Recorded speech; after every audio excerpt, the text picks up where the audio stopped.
नमस्कार साथियों, आप सभी का स्वागत अभिनंदन है।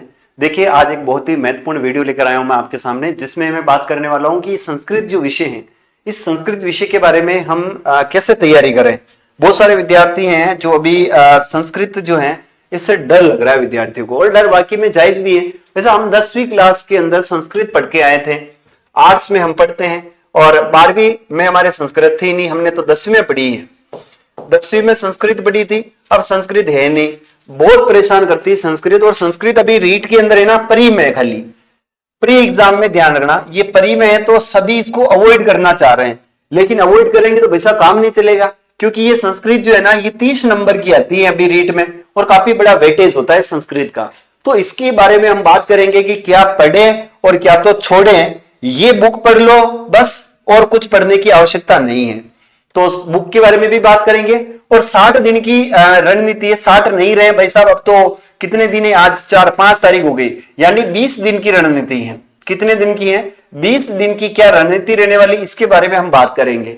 20 दिन है हमारे पास। तो शुरू करते हैं प्यारे विद्यार्थियों कि संस्कृत के अंदर एक्चुअली में हमें पढ़ना क्या है। देखिएगा, रीट एग्जाम की बात कर रहे हैं अपन, रीट 2025 की बात कर रहे हैं, और ये एग्जाम हो रहा है परी का। कौन सा एग्जाम है? परी है। और इस एग्जाम में आने वाली है संस्कृत। आज का ये जो वीडियो है, ये सिर्फ और सिर्फ संस्कृत के बारे में। संस्कृत के आएंगे 30 प्रश्न, और नंबर होंगे इसके 30। इसमें क्या पढ़ना रहता है? तो सबसे पहले जो पढ़ना रहता है वो पढ़ना रहता है, ध्यान रखना, समय ज्ञान। समय ज्ञान बहुत इंपॉर्टेंट है, ध्यान रखना, समय ज्ञान it is very important. Sanskrit में अगर आपको समय ज्ञान नहीं है तो पता जो है वो आपका एक नंबर गलत हो जाएगा। यहां से लगभग 1 से 2 नंबर पूछे जाते हैं। समय ज्ञान के बाद एक होता है इसमें, जैसे घड़ी का होता है ना, घड़ी, ये जो घड़ी होती है, इस घड़ी में समय बताना है आपको, घड़ी के अंदर। दूसरा होता है वो होता है संस्कृत की गिनती होती है, ध्यान रखना। ये संस्कृत की जो गिनती होती है ना, इससे भी आपको 1 से 2 प्रश्न पूछे जाएंगे। 1 से 2 प्रश्न संस्कृत गिनती के आएंगे। फिर प्यारे विद्यार्थियों, इसके अंदर होती है संस्कृत की शिक्षण विधियां। ध्यान रखना, क्या होती है? संस्कृत की जो शिक्षण विधियां होती है, इससे 15 प्रश्न पूछे जाते हैं। शिक्षण विधियां जो है, इससे कितना प्रश्न आते हैं? ध्यान रखना है, इसके 15 प्रश्न। सबसे इंपॉर्टेंट होता है वो आता है भाषा। क्या होती है? ध्यान रखना, भाषा से प्रश्न आएगा। इसके अंदर भाषा के बाद में ध्यान रखना मूल्यांकन। क्या आता है? मूल्यांकन आता है, और ये मूल्यांकन से भी एक प्रश्न कंप्लीट आपसे पूछा जाएगा। एक आता है भाषा दक्षता। भाषा दक्षता में एक प्रश्न हमेशा ही पूछा जाता है। फिर यहां से देखें तो शिक्षण जो विधियां होती हैं, शिक्षण विधियों में कौन कौन सी विधियां सर हम पढ़े? तो आपको एक तो गद्य शिक्षण पढ़नी है, और एक पद्य शिक्षण विधियां पढ़नी है। गद्य पद्य एक पढ़नी है, कहानी जो होती है उनकी कहानी की कौन कौन सी शिक्षण विधियां, एक नाट्य की कौन कौन सी शिक्षण विधियां, इसके बारे में पढ़ना है। और एक पढ़ना है आपको हिंदी में जो प्रचलित शिक्षण विधियां हैं, जो एक चलती है प्राथमिक शिक्षा में। कहां चलती है? प्राथमिक शिक्षा में चलती कौन कौन सी विधियां हैं, और एक चलती उच्च माध्यमिक विद्यालय। उच्च माध्यमिक जो विद्यालय है, इसमें कौन कौन सी शिक्षण विधियां हैं। कुछ शिक्षण विधियों के प्रतिपादक भी आपको पढ़ने पड़ेंगे। क्या पढ़ने पड़ेंगे? प्रतिपादक। ठीक है, ये तो एक संस्कृत का ध्यान रखना, शिक्षण विधियां और भाषा दक्षता वगैरह ये इनका काम हुआ है।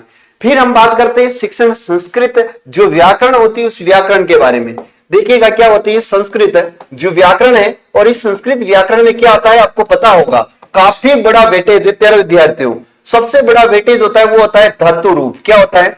धातु रूप होता है। इसमें शब्द रूप होते हैं, धातु रूप होते हैं। कौन सा होता है? शब्द रूप होता है। शब्द रूप के बाद प्यारे विद्यार्थियों, इसमें जो आता है ना, वो आता है माहेश्वरी सूत्र।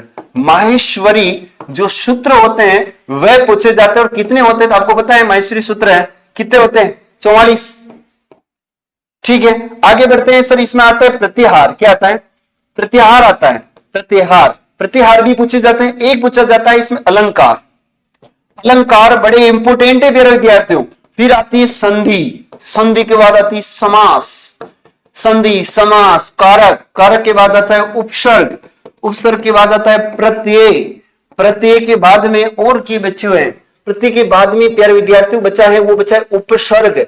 क्या बचा है? उपसर्ग। इतने सारे टॉपिक हैं, इतने सारे टॉपिक हैं, सब पढ़ने रहते हैं। सर कैसे पढ़े? हमें तो ये धातु रूप याद नहीं होता है, शब्द रूप याद नहीं होता है, माहेश्वरी सूत्र याद नहीं होते, प्रत्याहार याद नहीं होते हैं।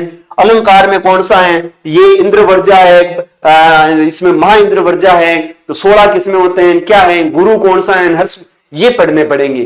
तो जिस व्यक्ति ने संस्कृत के अंदर धातु रूप को कंप्लीट कर लिया है, शब्द रूप को कंप्लीट कर लिया है, माहेश्वरी सूत्र में रट्टे लगा लिए, प्रत्याहार, अलंकार, संधि। देखो संधि आपकी हिंदी और संस्कृत की संधि सेम है, हिंदी और संस्कृत की संधि व्याकरण है ना, ये संधि समास सेम होती है, लेकिन इसमें थोड़ा सा संधि के अंदर थोड़ा सा ध्यान रखना। एक तो स्वर संधि उसमें थोड़ा सा परिवर्तन हो जाएगा, एक आपके व्यंजन संधि के अंदर थोड़ा सा ध्यान रख लेना, और एक विसर्ग संधि के अंदर एक दो चीजें आपको एक्स्ट्रा पढ़नी पड़ती हैं, बाकी एज इट इज सेम चलती है। कारक जो होते हैं वो हिंदी और संस्कृत की ध्यान रखना, ये भी थोड़े से सेम ही है। उपसर्ग जो होते हैं वो भी सेम है, प्रत्यय है वे भी सेम है, उपसर्ग है वे भी सेम है। उपसर्ग मैंने 2 बार लिख दी, उपसर्ग 2 बार लिख दी, एक बार हटा देते हैं। तो ये कुछ टॉपिक है बड़े इंपॉर्टेंट है, आप इसमें तैयारी कैसे करें। देखिए मैं आपको एक बता देता हूं, एक YouTube के ऊपर एक क्लास चलती है किरण चौधरी की। किसकी क्लास है? किरण चौधरी। आप चाहो ना तो इस किरण चौधरी को फॉलो कर सकते हो अभी अंतिम समय में। ये टेस्ट सीरीज चल रही है, यहाँ पर क्या चल रही है? टेस्ट ये लेकर आ रही है, वो टेस्ट प्रतिदिन होता है इस चैनल के ऊपर, यहां से तैयारी कर सकते हो। नहीं सर हम तो साफल्यम से करेंगे, साफल्यम से करेंगे, तो साफल्यम बहुत ही बेस्ट है, एक प्लेटफॉर्म है जहां पर आपको ऐप में भी चलती क्लास है और लाइव भी देख सकते हो। नहीं सर हम तो बुक पढ़ेंगे, तो आप किरण चौधरी की भी बुक ला सकते हो, और आप साफल्य की भी क्या ला सकते हो? बुक ला सकते हो। लेकिन अभी आपको जितना हो सके वो टी ध्यान रखना, टेस्ट जितने हो सकते हैं वो टेस्ट दीजिए। आपकी संस्कृत भाषा इतनी कंप्लीट हो जाएगी कि 30 में से 20 नंबर तो कोई भी माइका लाल आपको लाने से रोक नहीं सकता है, ये ध्यान रखना। सर अब हम इसके बारे में और देखें, सर क्या करना चाहिए। देखो आपको टेस्ट सीरीज है ना वो लाओ आप। टेस्ट सीरीज कौन सी है? देखो सिकवाल में भी आती है टेस्ट सीरीज, सिकवाल वाली भी आती है, अभी बहुत सारी टेस्ट सीरीज चल रही है। तो आप क्या करो, 10-10 पेपर है, हर टेस्ट सीरीज में 10 पेपर है। कितने हैं? 10 है। तो 10-10 को सोल्व करो, जितना हो सके उतना सोल्व करते रहो। आपका मैं 100% यकीन दिलाता हूं, आप कंप्लीटली जो है संस्कृत के अंदर कम से कम 20 से 25 अंक आराम से प्राप्त कर सकते हो प्यारे विद्यार्थियों। अगर आपने शिक्षण विधियों को अगर अच्छे से पढ़ा है, और अगर आपने व्याकरण के अंदर जो है थोड़ा सा किसमें फोकस किया, धातु रूप पर थोड़ा सा फोकस कर लिया, अगर आपने शब्द रूप पर थोड़ा सा फोकस कर लिया, अगर आपने संधि आपकी हिंदी में सही है, अगर समास आपकी हिंदी में पकड़ है, अगर आपकी उपसर्ग हिंदी में पकड़ है, तो ये आप कर सकते हो। जैसे प्रत्याहार होते हैं, प्रत्याहार अगर आपको बड़े अच्छे से आते हैं, अगर आपको माहेश्वरी सूत्र याद है, अगर आपको अलंकार जो है वो उनकी संख्या के अनुसार अलंकार याद है, तो मैं कह रहा हूं गजब का पेपर होगा, आपको कोई नहीं रोक सकता है। तो ये एक छोटी बड़ी थोड़ी सी सामान्य जानकारी थी, वो आपको कुछ समझ आया होगा। अगर आपको समझ आया हो तो चैनल को जरूर सब्सक्राइब कीजिएगा, और ऐसी ही इंफॉर्मेटिव जो जानकारियां है वो आपको चैनल के माध्यम से मिलती रहती है। तो प्लीज इसको सब्सक्राइब कीजिएगा। मिलेंगे अगले वीडियो में, तब तक ले जय हिंद, वंदे मातरम।